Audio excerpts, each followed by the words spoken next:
ఇప్పుడే జీ5 app download చేయండి. చూడండి మీ ఫేవరెట్ టీవీ షోస్ ఎప్పుడైనా ఎక్కడైనా. ఏంటి సీను, ఏదో చెప్పాలని వచ్చినట్టున్నావు? చెప్పు చెప్పు. ఉండు ఉండు. అవును మామయ్య, మీతో మాట్లాడాలని వచ్చాను. అవునా, చెప్పు, ఏం మాట్లాడాలి?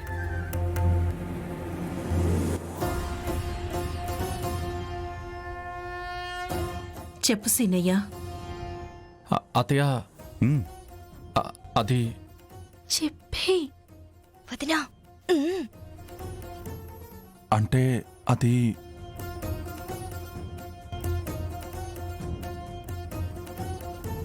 అది రేయ్, నువ్వు ఇక్కడ ఉన్నావా? ముహూర్తం పెట్టడానికి టైం అవుతుంది. అక్కడ పంతులు గారు పిలుస్తున్నారు. నువ్వు ఇక్కడేం చేస్తున్నావు? వచ్చాడు నీ మొగుడు. ప్లాను పాయే. నువ్వు ఆగు పార్వతి, ఉండు. అన్నయ్య, ఏదో మాట్లాడాలట. వీడు మాట్లాడడానికి ఏముంటుందమ్మా? వీడు మా బిడ్డైనా మీ చేతుల్లో పెరిగాడు. మీరు వీడిని ప్రాణంగా చూసుకున్నారు. అందుకే మీ ఆశీర్వాదం కోసం వచ్చి ఉంటాడు. అరే, త్వరగా ఆశీర్వాదం తీసుకోరా. అవతల పంతులు గారు తొందర పెట్టేస్తున్నారా. ముందు ఆశీర్వాదం తీసుకో, తొందర తీసుకోరా. ప్రత్యేకంగా మా ఆశీర్వాదం తీసుకోవాలా బావగారు? మా ఆశీర్వాదం శ్రీనుకి ఎప్పుడూ ఉంటుంది. శ్రీను, ఒకసారి నీ పెళ్ళి అంతకుముందు వేరువేరు కారణాల వల్ల ఆగిపోయింది. ఈసారి నీ పెళ్లి మాత్రం చుట్టుపక్కల 10 ఊళ్ళు చెప్పుకునేలా అంగరంగ వైభవంగా ఘనంగా జరిపిస్తాం. చూసుకో.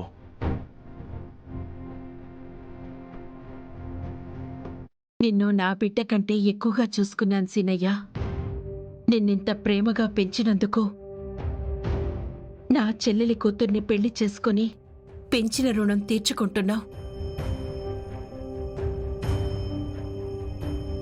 నిన్ను కాకుండా మరొకరికి ఆజ్ఞనిచ్చి పెళ్లి చేయాల్సొస్తే వెళ్ళించోట అది ఎలా ఉంటుందో అని భయపడాల్సొచ్చేది.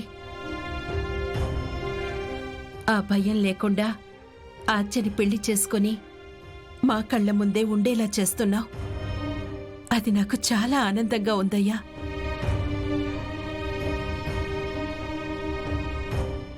ఓ, నువ్వేదో మాకు చెప్పాలని వస్తే మాకు నీ మీదున్న అభిమానం ఏంటో చెప్తూ ఉన్నాం. చెప్పు, ఏం మాట్లాడాలి? చెప్పు సీను.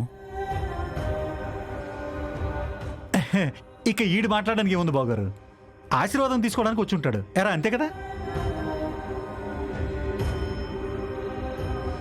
తీసుకోరా, ఆశీర్వాదం తీసుకో. అవతల పంతులు గారు తొందర పెట్టేస్తున్నారు. తీసుకో.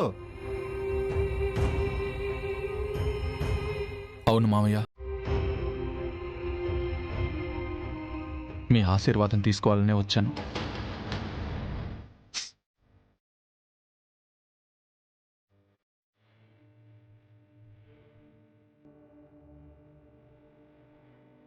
కళ్యాణమస్తు.